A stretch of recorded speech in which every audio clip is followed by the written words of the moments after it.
What's happening here today is a dual celebration. We're at a ribbon cutting for Papillote, which is a local French restaurant, and then we twin that with a book launch of a book that I've spent the last 5 years writing and wanted to celebrate with friends and family. So what a better way to do it than to do it in a local restaurant that's just starting out, making a joint celebration.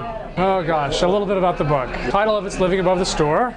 Subtitle, Building a Business That Creates Value, Inspires Change, and Restores Land and Community, which is a mouthful, but it really is about our practices as a company over the past 20 years as we, as an organization, have grown and matured and have taken projects and leveraged those projects to try to create a more restorative environment for ourselves, for the community that we're around, and for the natural environment of which we're a part.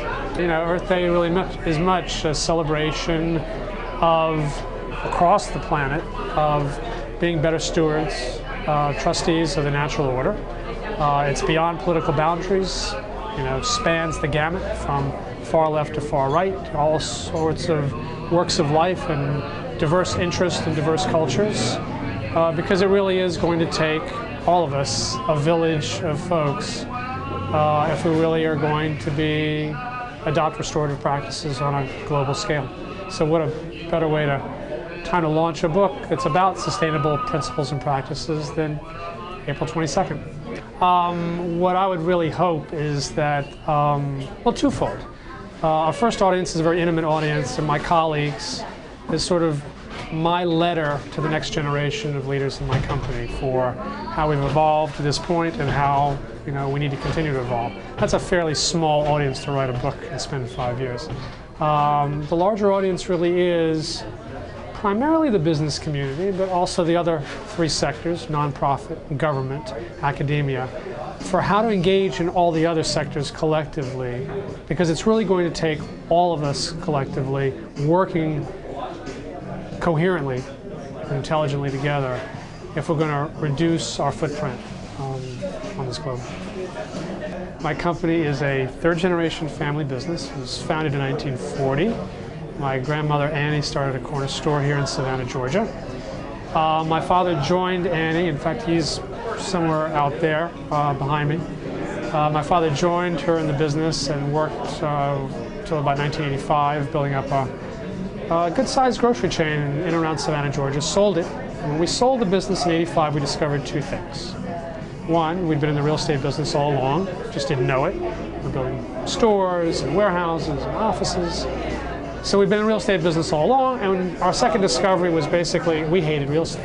Hated the way it homogenized culture so that Savannah or whatever looked like every other town in America.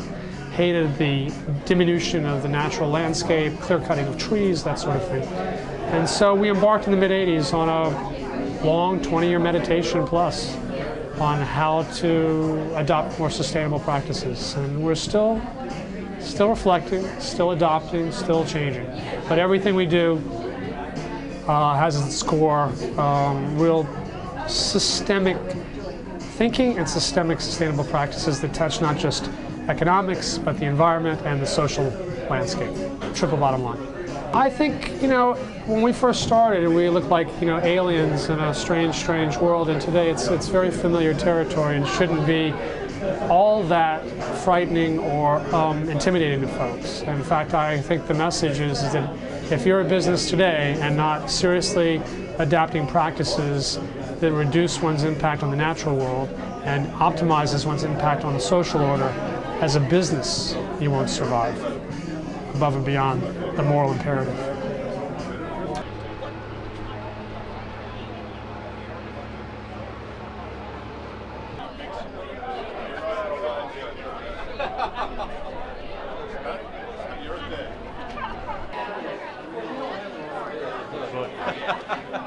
I know, I'll promise.